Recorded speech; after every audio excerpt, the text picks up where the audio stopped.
So whenever there is a new entity, like when two schools merge sports programs, you need a new logo. You need a new mascot. And we've got a here we have a team name, and there's a logo at least for the football team, and there's what our logo should be: the epic cowhawk, executed there by Kenny Avocado, a 2021 graduate. How does this apply to American history? Well, the United States was a new country in search of a logo and a mascot. Now, in Britain, each king would develop his own seal. This is the seal for George III.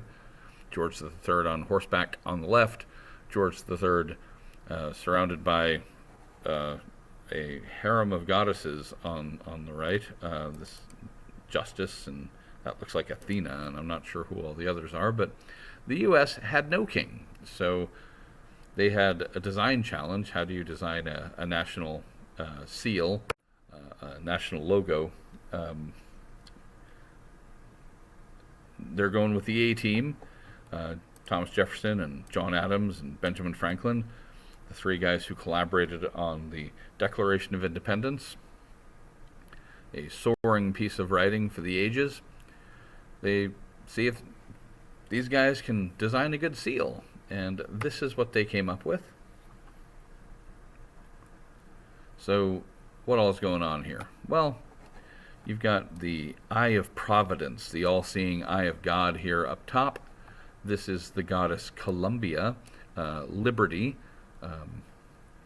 The goddess of liberty was a concept in Europe as well at the time, but the American manifestation is called Columbia. This ultimately becomes the Statue of Liberty in New York, but in this iteration, the goddess Liberty, Columbia, is holding a staff and a Phrygian cap. Phrygian cap was an ancient sort of cap, red traditionally, and associated with freedom from slavery. Right, the Americans during the struggle with Britain often complained that they felt like they were being treated like slaves. Well, now they're free, right? So the goddess Liberty and the Phrygian cap, or Liberty cap, indicating that freedom. Now this fellow over here is a soldier. He's supposed to have a musket and a powder horn and a tomahawk. Got some fringe leather going on, so he's kind of a woodsman. And you've got this circle of little shields with the first initial indicating each of the 13 colonies.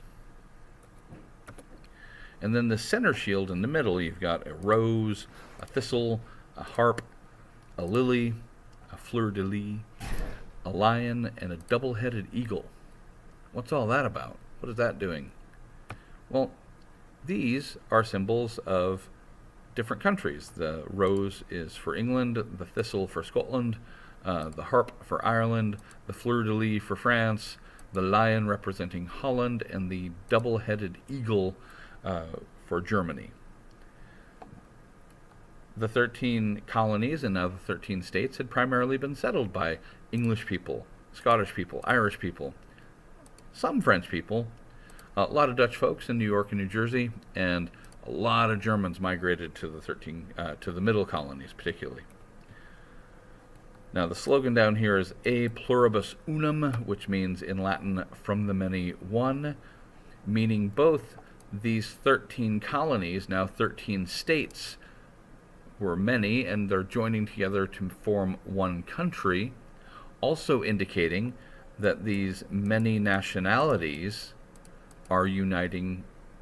These many nationalities become one new people, Americans. Now that's cool.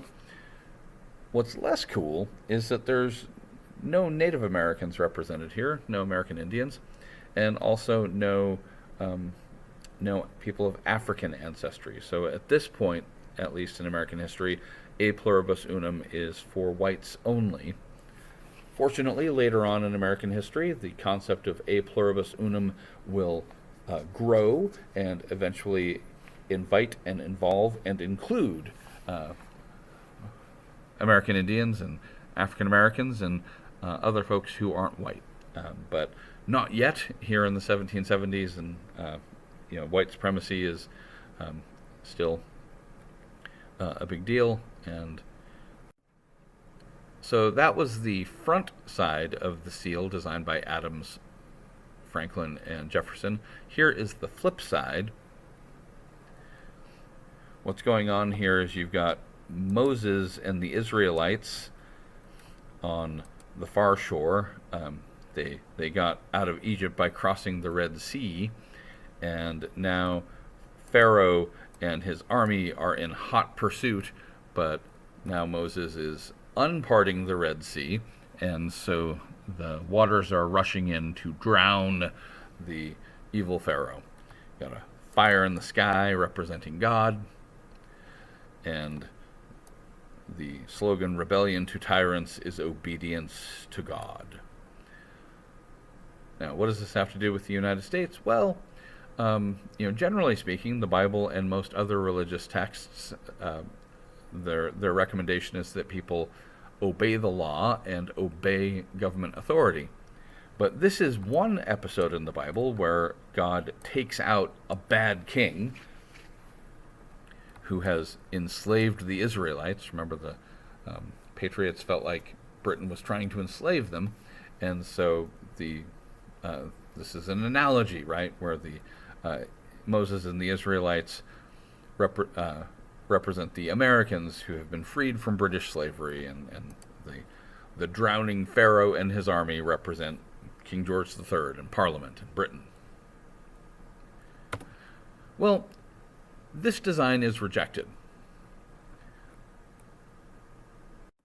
Congress is going to turn to someone new for their next design. This is Francis Hopkinson, a member of Congress who designed the American flag. And Congress is thinking, well, since he made a good flag, we'll give him a shot at designing a seal. Hopkinson actually comes up with several designs, but because life is short and this class is even shorter, we will just look at a couple of Hopkinson's best designs. Here you go. You've got an American Indian here on the left with a bow and arrow, symbolizing war. Over here, here's Columbia again, the goddess of liberty, with olive branch representing peace.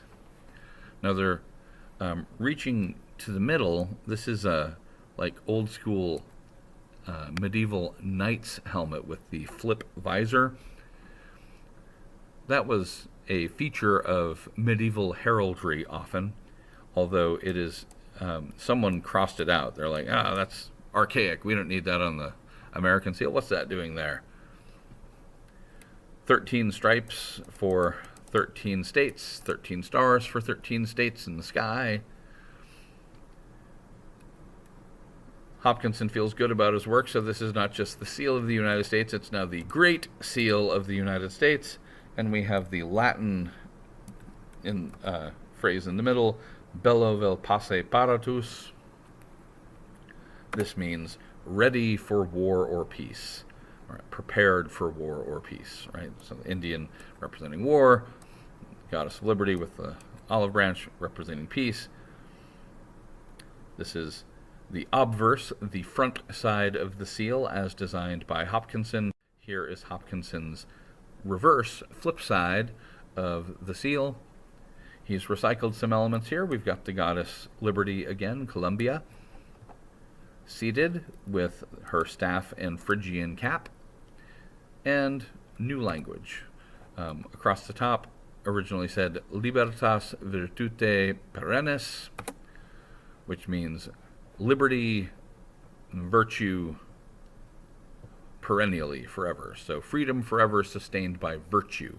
Now, virtue is a word that today means moral goodness, righteousness. It meant that back then too, but back then it also had an additional meaning that it has since lost.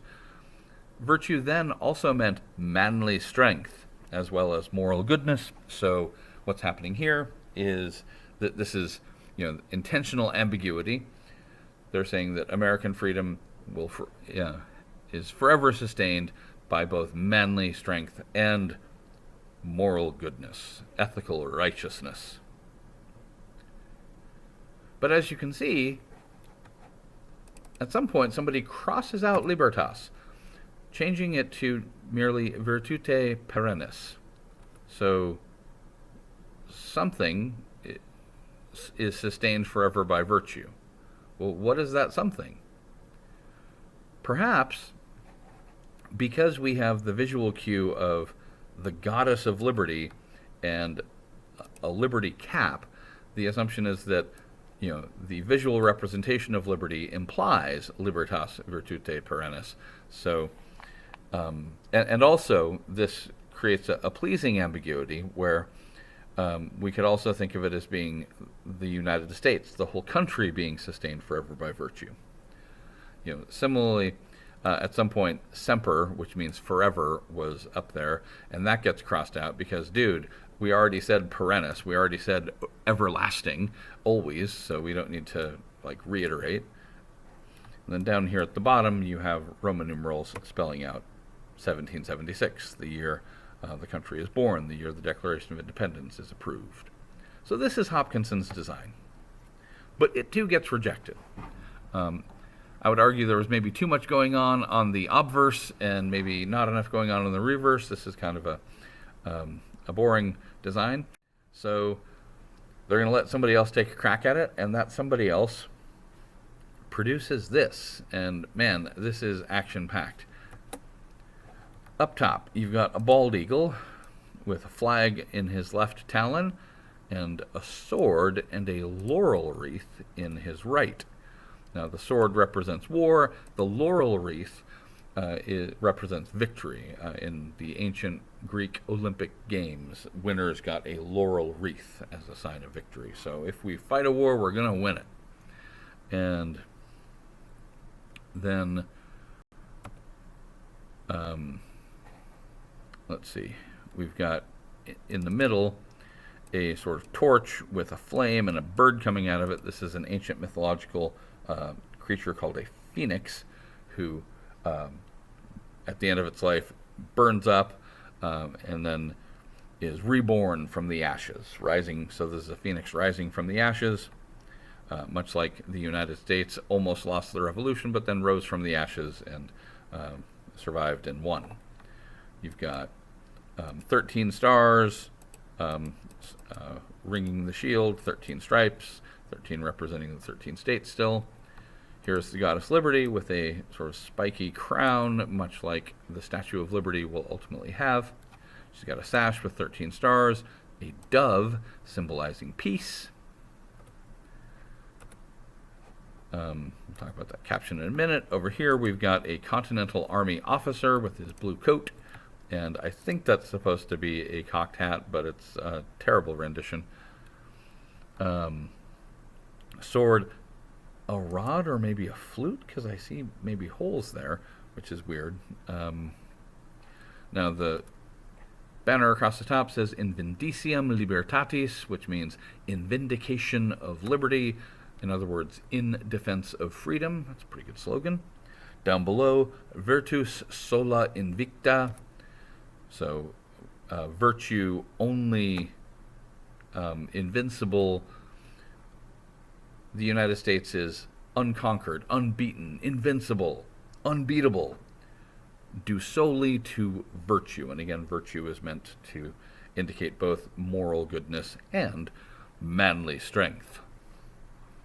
So, a lot going on in this particular design, and it too, of course, gets rejected, right? I mean, when we get to the final seal, you're going to be, oh yeah, I've seen that, but so far these first few drafts, there's a few elements that are going to survive. We'll see.